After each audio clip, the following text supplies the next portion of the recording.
Live, local, late breaking. This is NewsWatch 12 this morning. Good morning. The time is 5:30 on January 20th. Welcome to NewsWatch 12 this morning. I'm Carlos Murrieta. Right now, we're taking a live look out at South Medford from the Coquel Casino and Resort. We first want to turn over to Storm Alert Weather 12 meteorologist Sarah Kress for a look at our Tuesdays. And Sarah, would you say layers will be the name of the game as we're heading out this morning? Definitely a cold start to your morning and then temperatures rather mild into your afternoon.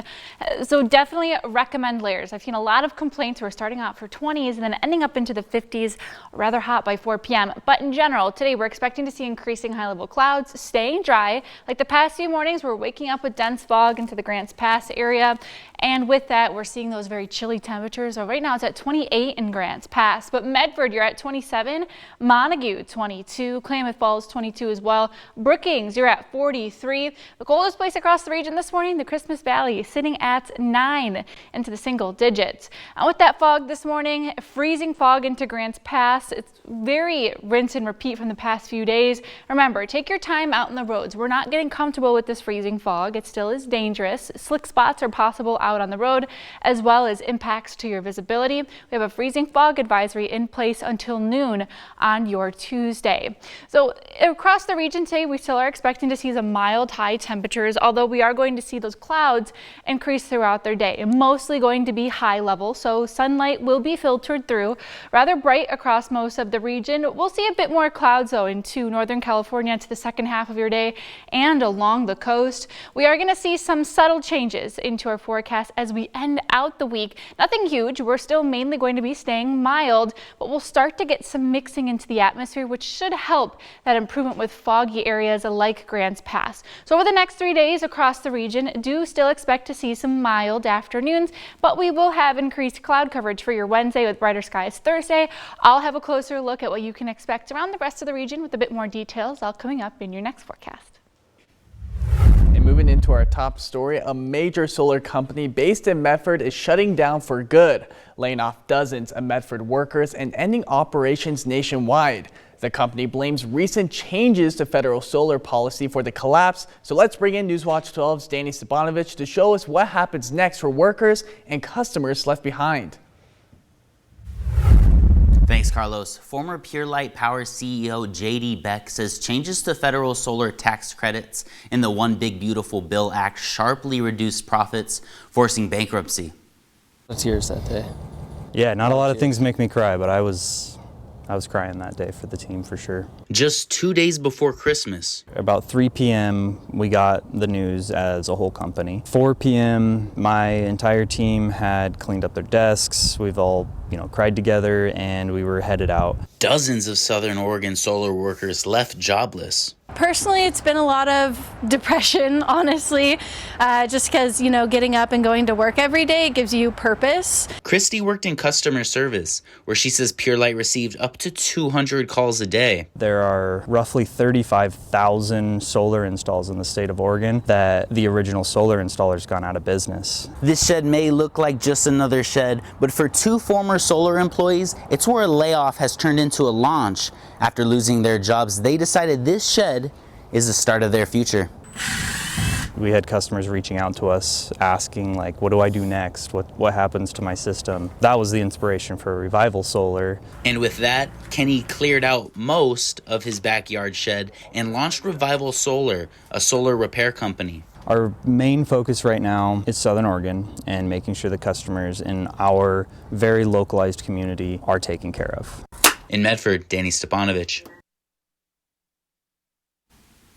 Kenny and Jonah say they're focusing on solar repairs and maintenance, not sales, to help homeowners left behind without support after their installer shut down. In studio, Danny Stepanovich. Thank you so much, Danny. And the solar project just outside Ashland is moving forward after receiving approval from Jackson County. The project is planned near Highway 99, just north of city limits. Now, a Jackson County hearing officer approved a 1.4 megawatt solar facility at the Medela Bison Ranch.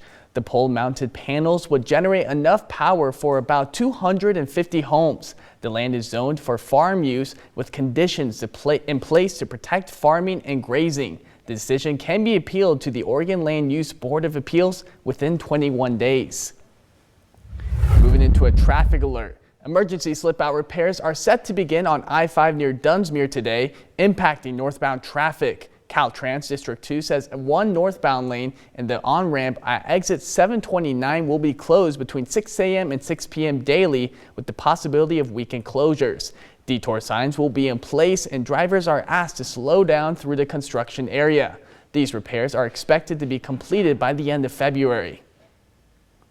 And Phoenix is boosting downtown access with new parking and sidewalks. More than 100 spaces will be added across 4 lots, and sidewalks will be built along key streets. Now funded by federal grants after the 2020 Alameda fire, the project aims to support local businesses and encourage new development. The parking lots will include stormwater management and sidewalks on Highway 99, which is expected to be finished by May.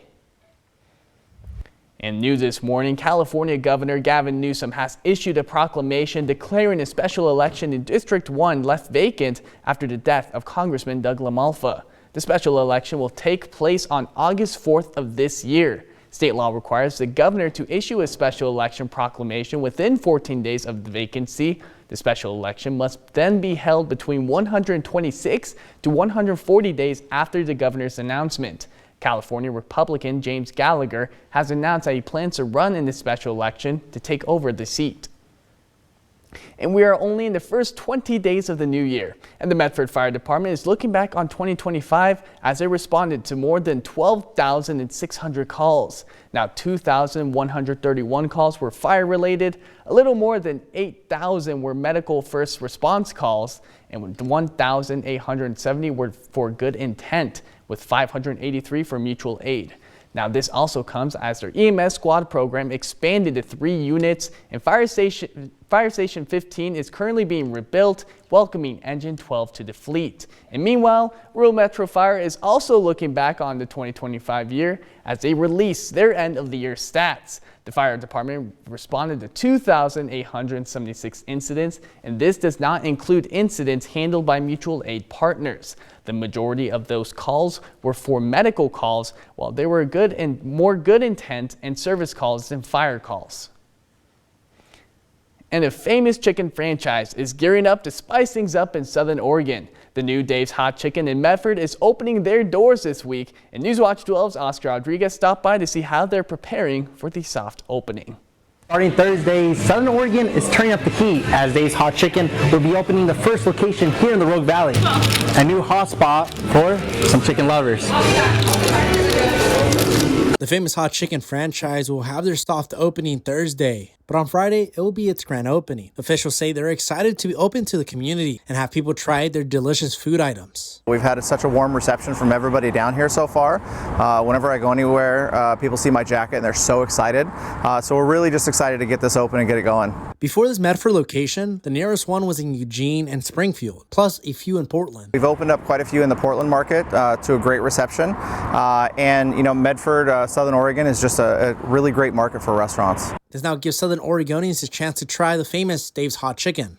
Customers can choose their spice level, from no spice all the way to their hottest option, the Reaper. And if you're brave enough to go that hot, you even have to sign a consent form before taking a bite. But before the restaurant opens, the managers and employees are trained to prepare for the big day. Mac and cheese coming down. Doing hands-on experience with cooking, guest service, and running through different sort of scenarios that they could encounter with guests. Really want to make such a good impression with the guests from day one. You know, we want to get them some practice ahead of time so they feel confident and they're competent and they know what they're doing. For the grand opening on Friday, the first 100 people in line will receive swag bags. From Medford, I'm Oscar Rodriguez.